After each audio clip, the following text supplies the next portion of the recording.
जाँदैछौँ अनि it's already 6:35 PM अनि हामी चाहिँ यहाँबाट कति 152 minutes 1 hour 24 minutes टाढा डरडलडोर जाँदैछौँ हामी चाहिँ एक्वेरियमहरू हेर्न गएको थियौँ अनि उसले चाहिँ जाम भोलि त जानु पाइँदैन तर प्लान चाहिँ हामीले भोलि जाने बनाएको थियौँ तर हामी आजै जाँदैछौँ त्यही हो सो कालीले चाहिँ नि बोन माउथ जाम भन्दै हुनुहुन्थ्यो तर मैले चाहिँ होइन डरडलडोर जाम भनेर हामी डरडलडोरतिर लाग्यौँ अनि त्यो प्लान पनि थिएन घरबाट निस्किँदै प्लान भएको अनि हामी केही प्रिपेयर भएर पनि गएको थिएनौँ सो यत्तिकै त्यहाँ जाने रमाइलो गर्ने भनेर निस्केको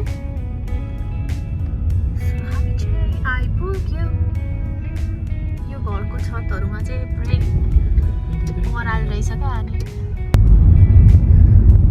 यस्तो छ यताको घरहरू चाहिँ आइपुग्यौँ हामी डरडलडोर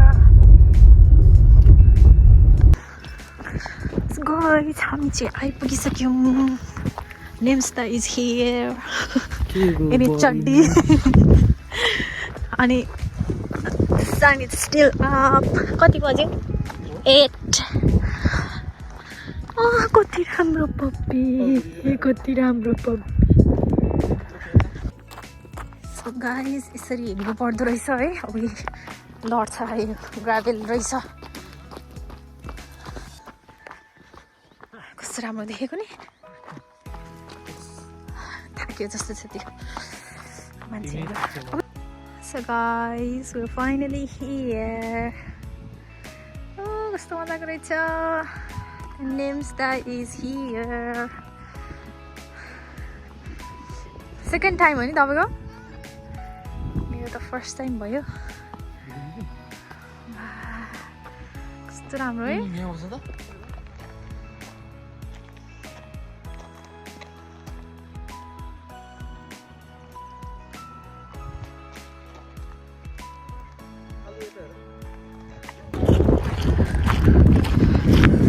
अलिकति वाइट छ है ठाउँ चाहिँ किनकि अहिले 8:30 जस्तो भइसक्यो अनि अलिक चिसो छ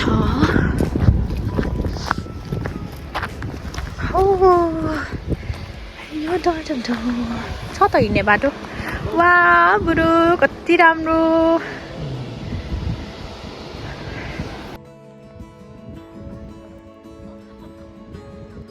हेर यो भ्लगमा हाल्नुलाई ल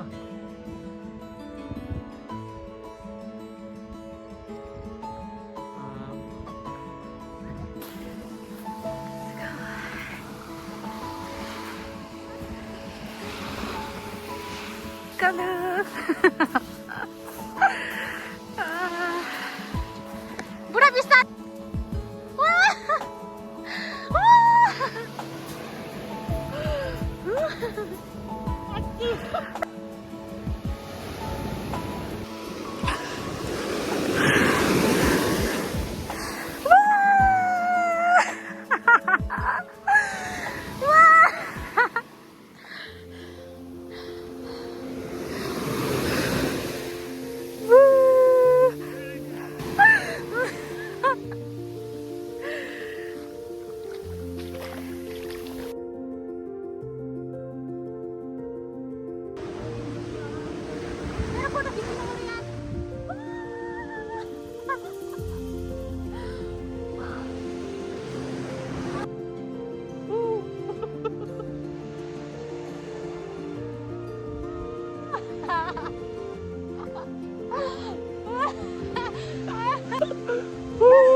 And the main thing is the beach was empty. Like literally त्यहाँ कोही पनि थिएन हामी दुईजना मात्रै थियो अनि we were just enjoying, we were just being ourselves and that's all. So guys, हामी चाहिँ रमाइलो गरिसक्यो यस्तो छ यहाँको वातावरण चाहिँ यताको भ्यू पनि एकदम राम्रो छ यो भित्ताहरू पनि यो चाहिँ हामीले केही खान्छ कि भनेर कुरेर बसिरहेको छ यहाँनिर उयो अघिदेखि पछाकै छ उयो चाहिँ नि त्यही हो। अनि यहाँ बुढा चाहिँ सबै मिलाउँदै हुनुहुन्छ अनि आइ एम जस्ट इन्जोइङ। यस्तो छ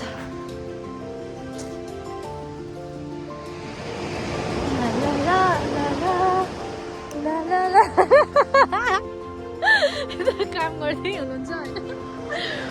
मजा आउँदैछ काली? मजा आउँदैछ? मैले चाहिँ स्पेयर चप्पल लिएर आएको थिएँ। नलाउने यति तातो भइरहेको छ।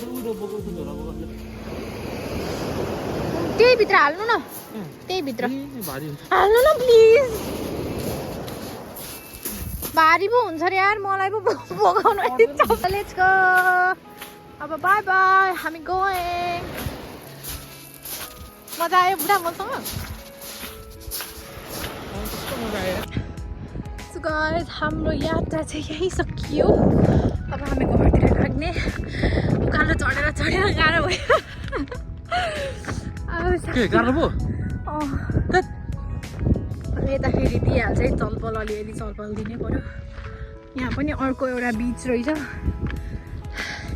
काली यो त मेरो भ्लग हो कि तपाईँको भ्लग हो यार?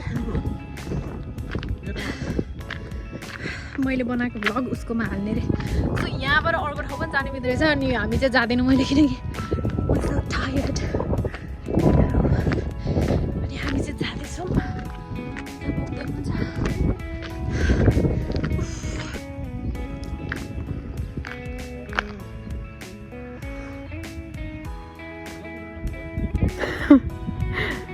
त्यहाँ पार्किङको पे गर्ने त्यहाँ क्युआर रहेछ क्या, त्यही हेर्दैछ फोनमा बोल्दै। त्यहाँ तलदेखि कस्तो ठाडो उकालो उक्लेर आएको, सासै जाँदा जस्तो भयो पुरै। त्यहाँदेखि त्यहाँबाट हिँड्दै ऊ त्यो डुप्पामा पुग्नुपर्ने। कालु भयो। आँची गर्न लागेको जस्तो देखेछ हौ, आँची गर्न लागेको जस्तो देखेको छ क्या। Let's go, boy. Okay.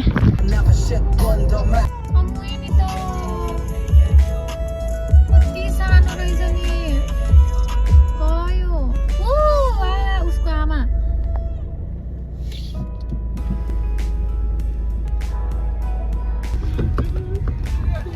उसको गाडी खत्तम हुन्छ भनेर रोक्दै छ यहाँ। पुरा त्यो हाइडिङबाट न यस्तो छ बाटो। काका उता मेन रोड बन्द रहेछ। अनि हामी कता बाटो छिरिदियौँ। अनि यस्तो बाटो लिएर आयो।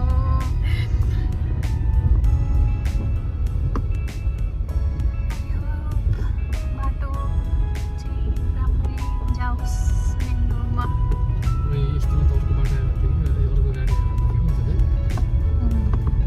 नेपालको बाटो नि त्यस्तै त हुन्छ नि बुढा। You can do it, I know you can.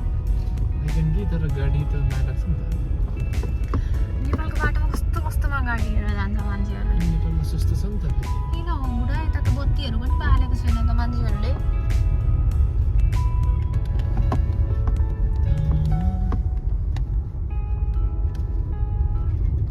हेर न, मान्छेहरू बत्ती पनि बाल्दैन घरमा। यस्तो जङ्गलको बिचमा ध्यारो गर्छ। कसरी बस्नु मन लाग्नु यार?